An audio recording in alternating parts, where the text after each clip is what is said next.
Kane, and I'm here to talk to you about HIT 340 comparative records. We are now on week 2 and we are looking at chapter 2.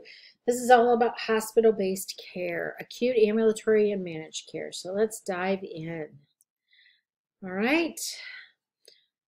Our learning objectives are to describe the types of care provided by hospitals, talk about regulatory and accreditation standards that apply to that, and discuss documentation issues in hospital-based care.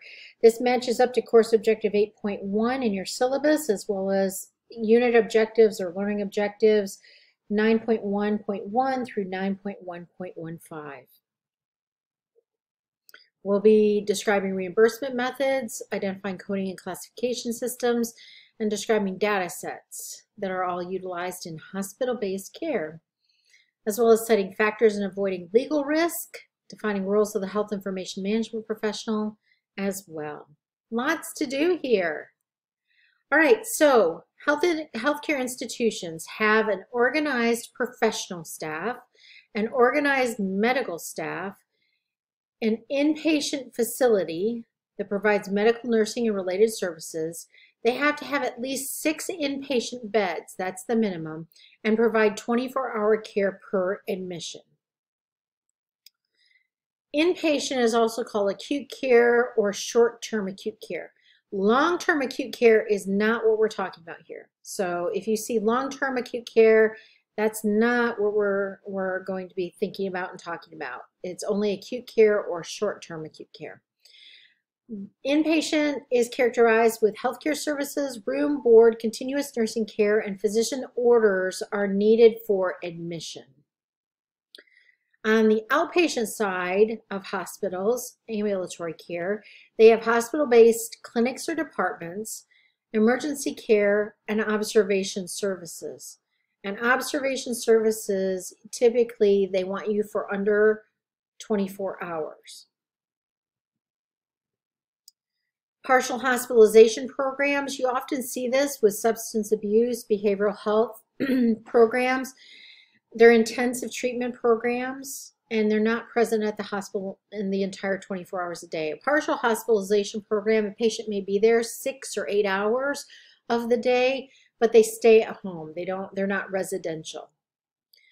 Long-term acute care, now this is a different version, is a freestanding or hospital within a hospital where they have lengths of stay that are 25 days or longer.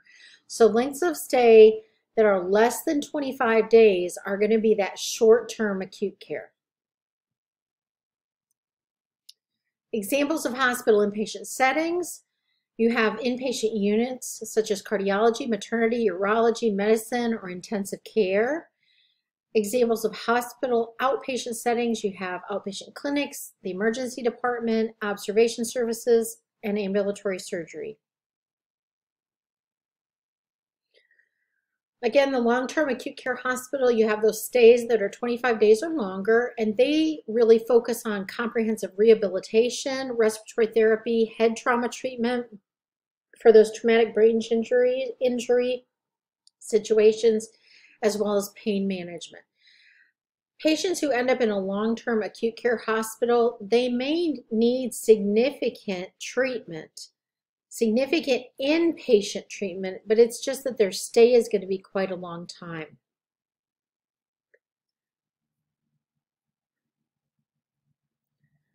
Types of caregivers that you see in hospital-based settings: physicians, nurses, physical therapists, occupational therapists, respiratory therapists, speech language pathology therapists. You see pharmacists, laboratory scientists, pathologists. Oh goodness, there are so many that you will see in there. You have radiology staff members who provide services. You have, well, I already mentioned pharmacies, but there's pharmacy techs. There's all sorts of people that are involved in providing hands-on care. Regulatory issues. The first thing is licensure. Hospitals are licensed by the state that they're in, and licensure requirements vary a bit from state to state. I have worked in Michigan, Florida, Indiana, North Carolina, and Iowa. Each state, each one of those 5 states, has different hospital licensure rules. I mean, some are the same, but they're each different in what their content is, their expectation is. They each have some twists. There are also federal regulations. Medicare has what it calls their conditions of participation, or COPs, and you have to meet those, and you have to prove that you meet those, either through a survey or most often through what's called deemed status by being accredited. And there are bodies that are approved by the government to accredit hospitals and give them that deemed status. And so they're the ones who come in and look to see, is the hospital following Medicare's COPs. Accreditation is a voluntary program. You don't have to be accredited. You could ask the state to come in and do the federal survey. Most places don't like to do that because the state tends to be a whole lot more strict than the voluntary programs. The Joint Commission is the oldest and the most expensive and the most well-known. They've been around the block more times than the others. Then you have the American Osteopathic Association, which accredits osteopathic hospitals. You have healthcare facilities accreditation programs, and you have DNV. DNV is the new kid on the block. They are less expensive than Joint Commission. They are not nearly as well known, and they are not nearly as expensive. So those are the main ones. There are some others depending on your hospital setting.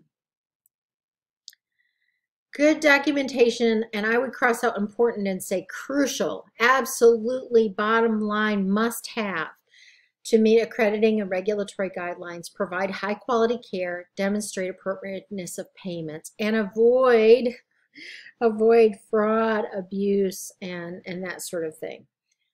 Good documentation is just so foundational and so critical. It's something that has to be watched and improved all the time. Good enough is never good enough. The type and extent of the documentation is going to depend on the nature of the services performed. So let's say that you have a critical access hospital. You may not have some surgery procedures there. You may not have a maternity unit there. You may not have an intensive care unit there. So their documentation in a critical access hospital is going to be very different than that of a major teaching center where they have intensive care, where they have a neonatology intensive care unit, where they have maybe a cardiac surgery unit, those types of things, or an antepartum maternity unit. Other things to remember: physician orders are needed for every test performed by the hospital as well as admission. You should never be admitted to a hospital without a physician order. And clinical information has to describe the reason for the test.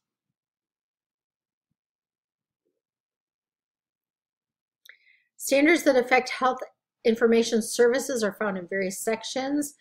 You have information management, you have record of care, treatment, and services, and provision of care, treatment, and services. Those are all chapters under accreditation with Joint Commission.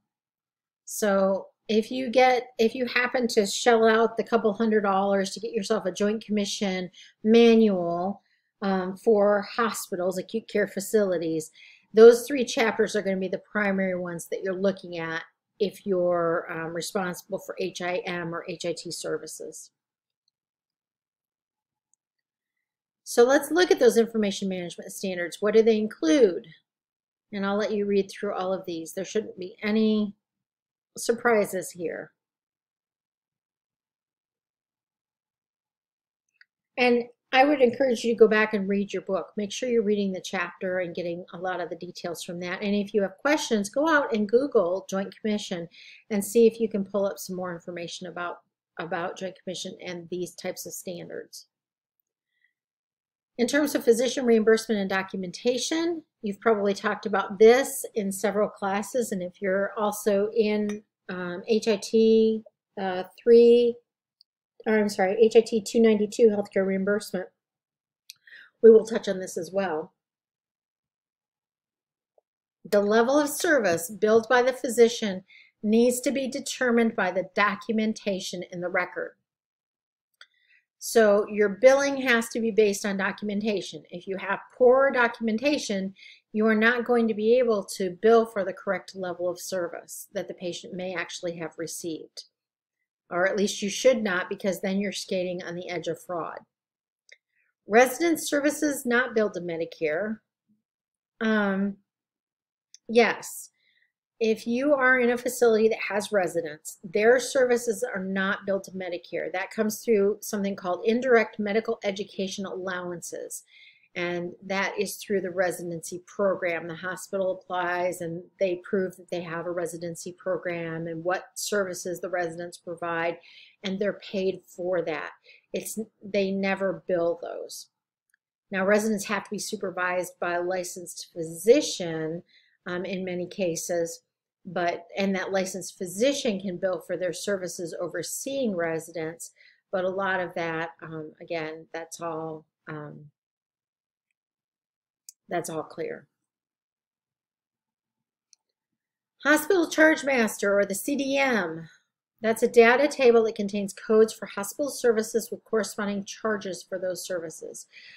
So CDM, Charge Master, or Charge Description Master, however you want to say it. It's usually CDM or Charge Master. That's what I hear the most of across the states. And basically, in many places, it's a huge spreadsheet that has been embedded in the billing system as well as in the hospital information system, the EMR, EHR, where with a service, it's tied to a CPT code, which is tied to a charge, an amount, and that ends up going on to the bill. So a typical CDM includes the description of the item, a numerical key, the CPT code, the number of units, the location code, and the revenue code price. The CDM automatically assigns codes for billing when the charge is entered. So that's why it's so important to make sure that the mapping is correct of the code to the charge, that whatever code for the service, those two match, and then that the charge is appropriate. The CDM is maintained usually by billing, patient financial services, overseen by the CFO, and it is very critical to the hospital's financial health that it is accurate and that it is kept current.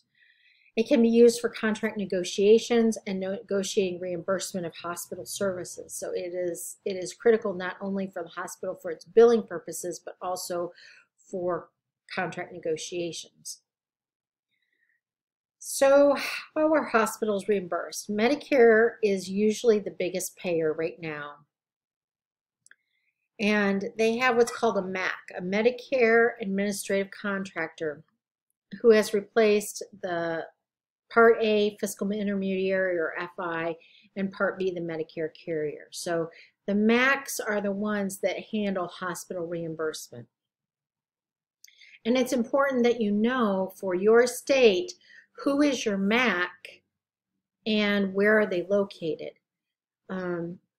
Because they do change. MAC contractors are replaced.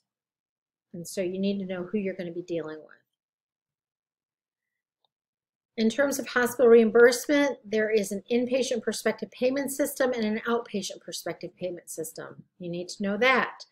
The inpatient prospective payment system is heavily MS-DRG related. They use Medicare Severity DRGs for inpatients. On outpatients, they can use APCs and sometimes other things. 72-hour rule. A 72-hour rule in hospitals is that outpatient services related to an inpatient admission within 72 hours must be billed with the inpatient charges. So that means if the patient comes in within 72 hours of an admission, you have to roll those outpatient services into the inpatient bill.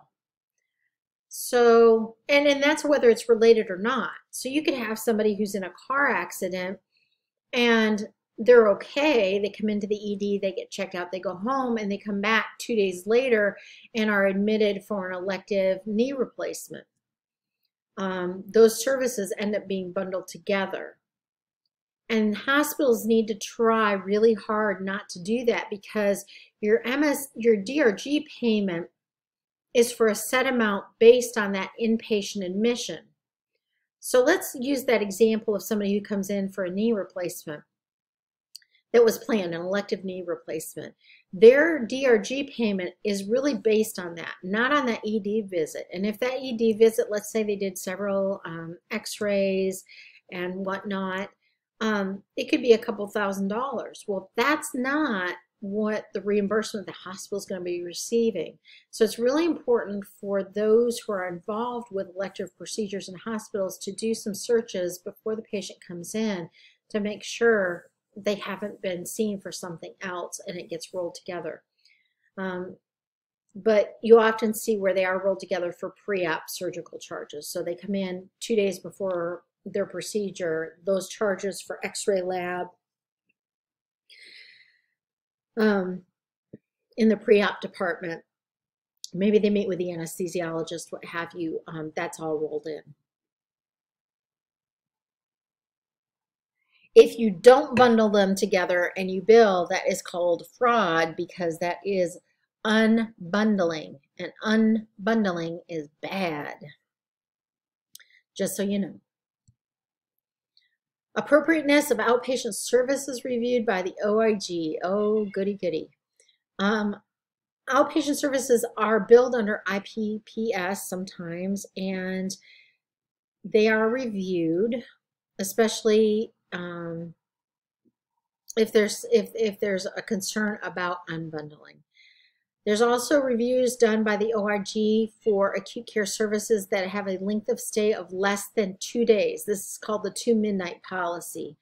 They want you to bill those as outpatient observation, not as an inpatient stay. Typically, it's thought that if you are truly that sick, you're going to be there more than 2 midnights. And something that may not fall into that category is, let's say you have a patient who comes in who's critical and they die before those 2 midnights are up. That's one where Medicare will still accept, because if you didn't know that they were that critical that they were expected to die at admission and they did within those 2 nights, that's one of those where they will accept and move on.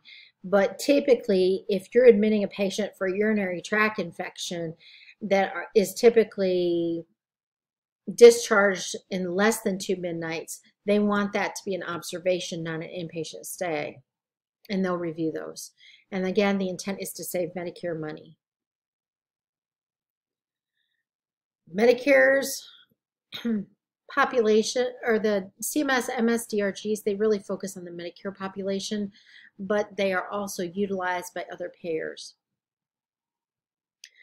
3M APR DRGs really look at acute care patients to see how acutely ill they are.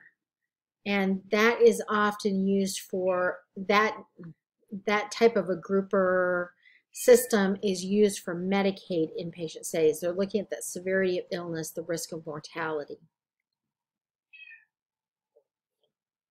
I'm sorry if you hear a cat meowing in the background. She wants to go out, and it looks like it might rain in a little while, so I'm going to keep her in. So you may hear her meowing a little bit, but she'll be fine. Okay, ambulatory payment classifications, or APCs. And those are how hospital outpatient prospective payment system is usually paid. You have multiple APCs per visit, whereas MSDRGs, you only have one. And then they involve status indicators, and there are composite APCs. You have observation services, you have pass-through payments, provider-based clinics, and OPPS details change annually. MSDRGs can too, but it's usually tweaking that happens year to year, versus OPPS can have some significant changes. I'd really encourage you to take a look at your book for details on these. Long-term care hospital PPS. Long-term acute care hospitals also have a prospective payment system, And theirs is called MS-LTC DRGs. They are very similar in structure to MS-DRGs, but they have different relative weights, because remember, these are patients that are saying 25 or greater days, whereas on the short-term acute care side, they're expecting them to be less than 24 days or less. And in fact, if you look at MS-DRGs, you see that their average length of stays are really not very long. Most of them are between 2 and 5 days. Occasionally they go as far as maybe 7 days or 10 days, but they really don't go out that far. Whereas the MS-LTC DRGs, they do have much longer length of stays, and so they have heavier weights to reflect that. There are other Medicare payment mechanisms for interrupted stays and certain types of transfers. An interrupted stay is if you've got a transfer to and from an acute care hospital, inpatient rehab center, or skilled nursing facility. An example of this might be you have a patient in your hospital and you are maybe a community hospital and you find that they need a procedure your hospital doesn't provide. You can transfer them to a major medical center. They can get that procedure that they need and then be transferred back the same day or next day back to your hospital for recuperation and then eventual discharge. That's the type of thing that an interrupted stay might be. And then there's 5% rule, transfers to and from a co-located facility. Other hospital-based reimbursement issues you might run across involve other payers and how do they do things. Billing forms, the UB04 or HCFA 1450 is used by hospitals, whereas the HCFA 1500 is used by physicians.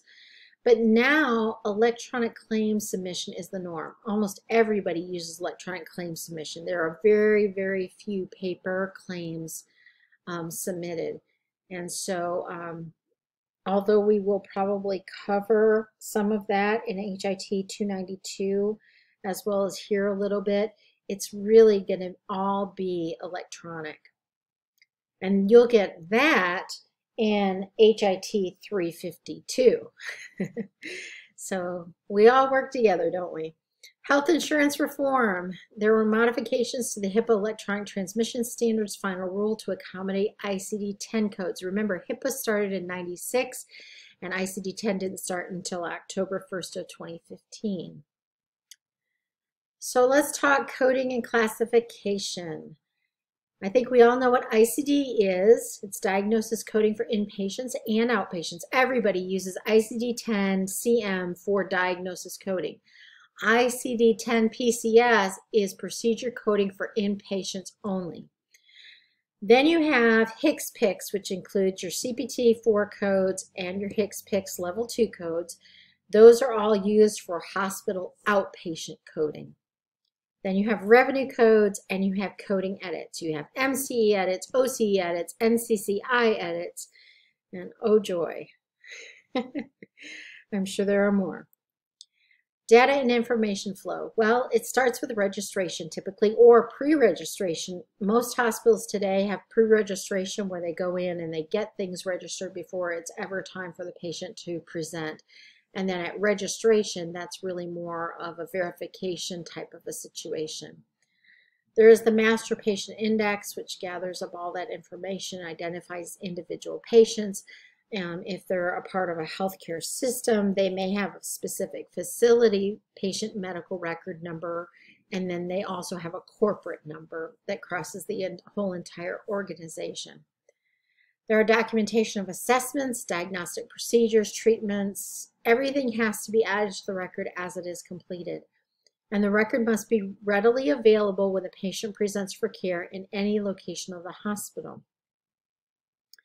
This is why it's so important that hospitals do not have little tiny corners of their world with paper records and the rest with electronic records. Because one of the things you have to be able to do is produce that record when they present for care in any location of the hospital. So let's say that you have a dialysis clinic that is still using paper records. and you have the patient present to the ED, that ED physician has to be able to get their hands on those records in dialysis if they need to. So that means you have to have a plan in place to be able to ensure that they're readily available, meaning same day, shortly thereafter, whether you scan them in or whether there's someone in the hospital that can run from the ED to that department and get those and pull them and bring them back for the doctor, those types of things. So it's really important to make sure that everything is readily available. Oops, I went backwards, sorry. Electronic health records computer systems. The earliest systems were really related to billing. That was where EHRs started. And then clinical information systems began to be developed, and those came into being mostly in the 1990s.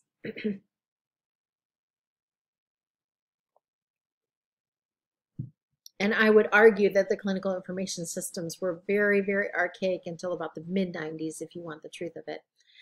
Electronic health records, you have the AARA with financial incentives for meaningful use.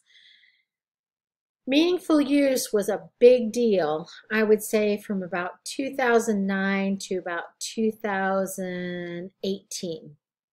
Since then, it has really worn off and it is almost gone. The last year that there are any incentives paid out whatsoever for meaningful use is 2021.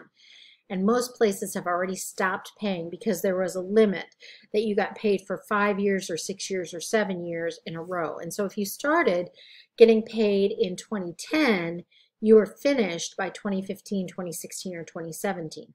Or if you started in 2012, you were finished in 2019 for sure. Meaningful use is gone. That is no longer used as a criteria or as an incentive. So that has run its course. We still have to learn about it because it's still a topic, but it has become, it has moved into a different phase. There are advantages to patients and clinicians for electronic health records. There are always also disadvantages, and we will talk about those as we move on through our different courses in the program. So here's meaningful use. If you go back and you dig through the Federal Register, you can see what the stages were.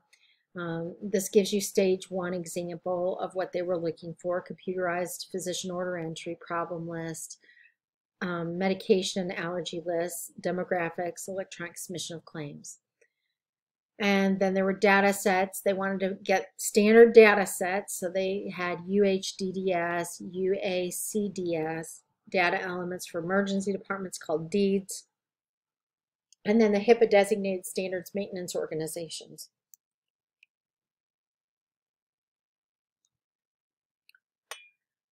HIPAA eligibility was through their transaction system called HETS, H-E-T-S. That's where you could find their beneficiary information, and it allowed you to verify real-time eligibility.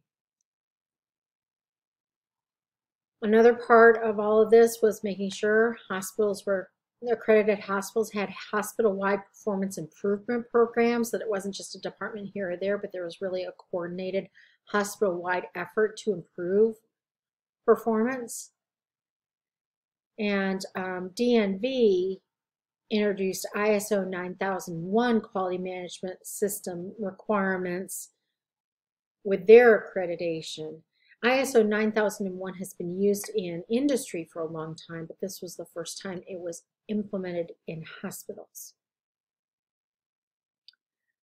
So, talking about quality assessment and performance improvement, CMS put some hospital inpatient quality reporting requirements in place. They wanted to know what we were doing about acute myocardial infarctions, congestive heart failure cases. That's a spelling error. On this slide, you just found an error. It should be congestive heart failure, CHF, and then pneumonia care, as well as surgical care infection prevention. And those things are still being reported on today. They have been reported, I would say, for the last at least 10 years now. I mean, they've really got quite a baseline on all of this, and they have been able to push hospitals into best practices, or what you call core measures for each one. On the hospital outpatient side of quality reporting, they've looked at emergency department AMI care. You know, what happens when you get an AMI patient in the ED? What are you doing? How timely is it? What do you do if you get a chest pain patient in the ED? What if you're having to do some kind of I'm sorry, and chest pain was in the ED. I also believe it was for observation patients as well. But surgery, again, looking at what's going on with surgery and the quality, surgical site infections, those types of things, and then imaging efficiency. Hospital-acquired conditions also were a part of this, looking at what conditions were present on admission versus what developed while someone was in the hospital. Because then CMS, sorry, my voice is going out, just a second.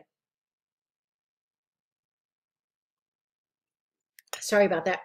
So CMS decided they really didn't think they should be paying hospitals if a patient developed pneumonia or some other significant preventable illness like ventilator-associated pneumonia while they were in the hospital.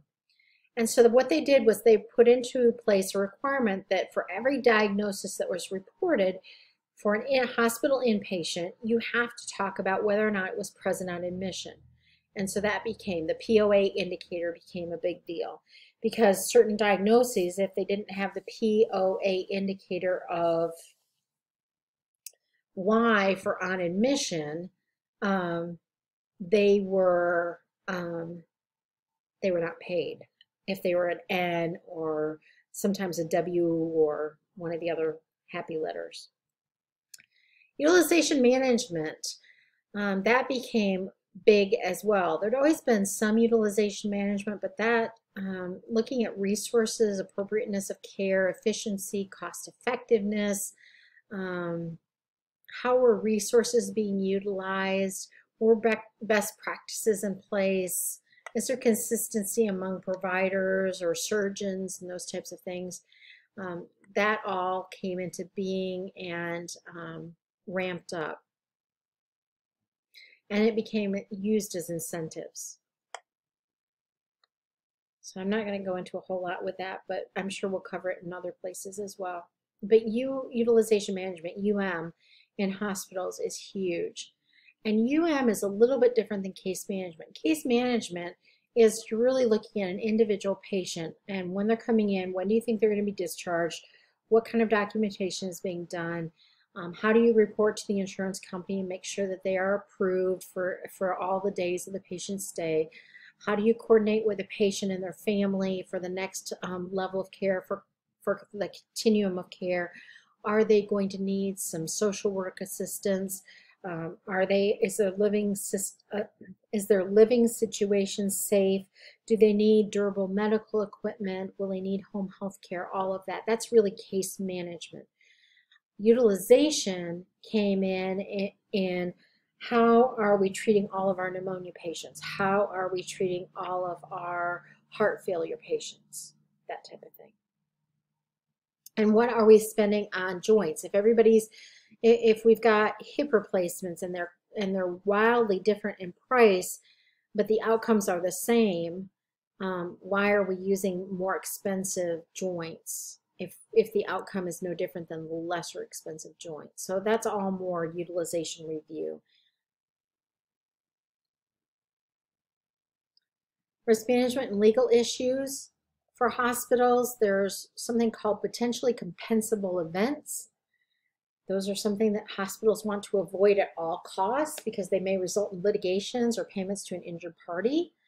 And when you take HIT, is it 420 in the spring? If you take that with me in the spring, we will talk about potentially compensable events there as well as litigation.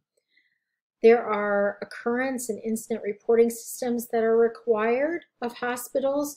They can be paper-based, but mostly today they are electronic. And it's a constant struggle with those to get people to, first of all, complete those and complete those timely, as well as do the follow-up. It's a constant battle to stay on top of those and follow through. And all of that is checked, whether you're talking accreditation or you're talking other types of reviews. Then, of course, for risk management and legal issues to hospitals, legible and complete documentation is up there. Again, fraud, abuse. But not just that, making sure that from a legal perspective that is correctly and accurately and timely done. Documentation of telephone contacts. If you have complaints, how are you following up on those? How are you documenting those? What's being done about those complaints? All of that's important. And then your telephone calls should be HIPAA compliant, that you're making sure that whether you're leaving a message about someone's test results or a follow-up appointment, or if you're following up on a complaint or a concern that's been expressed, how are you doing it so that it's HIPAA compliant? EMTALA. Have you ever heard of EMTALA? It's the Emergency Medical Treatment and Active Labor Act. And basically what EMTALA does is it says that hospitals have a legal duty to screen and stabilize patients. You cannot delay the screening to check their insurance status. You cannot require payment up front. You cannot transfer someone out. That's the anti-dumping legislation. You can't, let's say you get a patient in, you're not sure about their insurance status, you just don't want to deal with them. Maybe they've been in before, maybe they have a reputation as being a very difficult patient. You can't just transfer them out. Let's say that you don't have a doctor on call. You can't just transfer them out. You have to give them that screening and make sure they're stable before you transfer them. And there is an EMTALA form that has to be completed, whether it's paper or electronic.